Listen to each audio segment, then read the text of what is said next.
Mes bien chers frères, heureuse celle qui a cru à l'accomplissement des paroles qui lui furent dites de la part du Seigneur, s'exclame Élisabeth quand elle voit Marie venir à elle.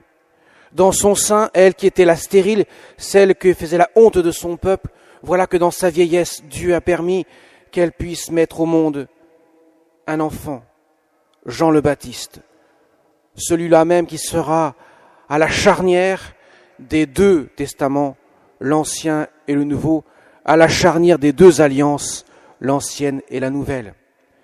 L'enfant devait naître d'une personne âgée pour signifier que ce qui est ancien doit laisser place à ce qui est nouveau.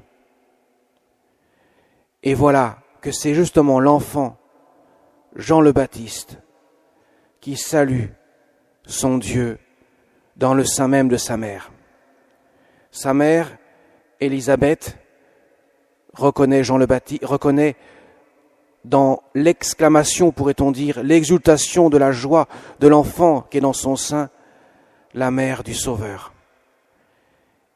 Et voilà pourquoi elle dit, tu es celle qui est comblée de grâce. Tu as été choisie parmi toutes les femmes pour mettre au monde le Sauveur. Marie accueillera cette parole dans son Magnificat. Elle l'accueillera avec grande humilité.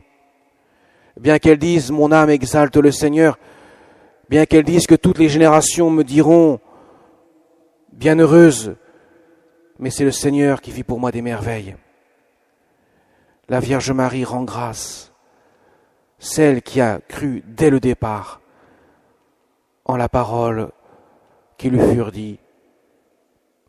dite par l'ange du Seigneur, contrairement à son mari, Zacharie, le mari d'Élisabeth, qui n'a pas accueilli la parole de Dieu et qui se vit se taire jusqu'à la naissance de l'enfant Jean le Baptiste.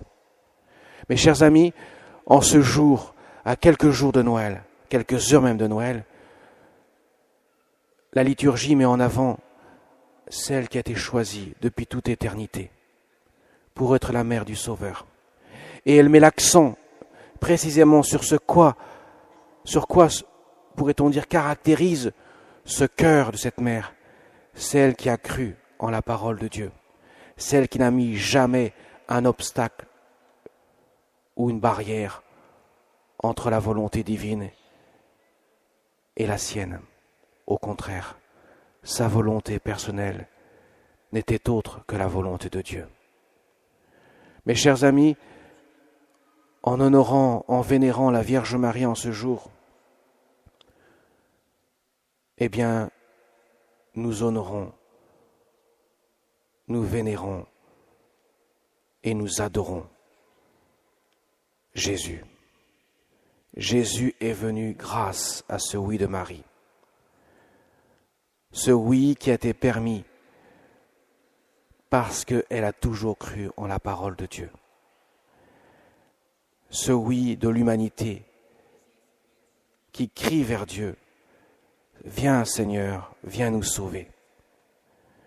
Mes chers amis, ce oui de Marie est nécessaire au mystère de l'incarnation. Non pas que Dieu serait impuissant devant la volonté humaine. Il est tout-puissant, mais il ne peut pas s'imposer sans que l'accueil soit réel pour l'homme. La Vierge Marie dira oui, la première, et nous nous inscrivons dans ce oui de Marie.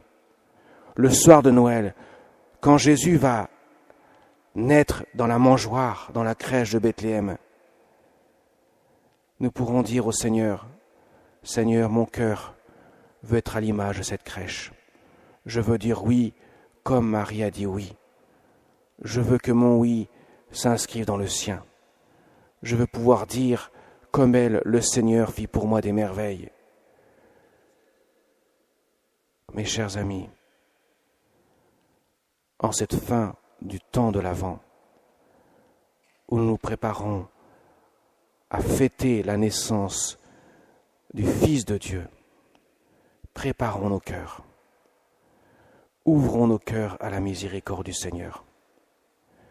C'est le moment où l'intimité est réelle, où Jésus attend de nous l'ouverture du cœur, qui passera nécessairement par une reconnaissance que nous ne sommes rien sans Dieu, qui passera par l'humilité, comme Marie est restée humble devant de grands mystères. Mes chers amis, préparons-nous à cette fête de Noël. Le Seigneur nous donne la richesse de la parole de Dieu pour ouvrir notre cœur à la dimension de son amour. Et il nous donne aussi le sacrement de réconciliation pour le préparer, pour que notre cœur soit vraiment débarrassé de ce qui l'encombre, afin de laisser place à celui qui vient. C'est tout l'enjeu de notre vie spirituelle, qui nous est donné à chaque fois que nous fêtons ce grand mystère de la Nativité, où Dieu se fait humble dans l'enfant, où il vient dans la nuit, lui qui est la lumière qui rayonne pour éclairer nos cœurs de son amour.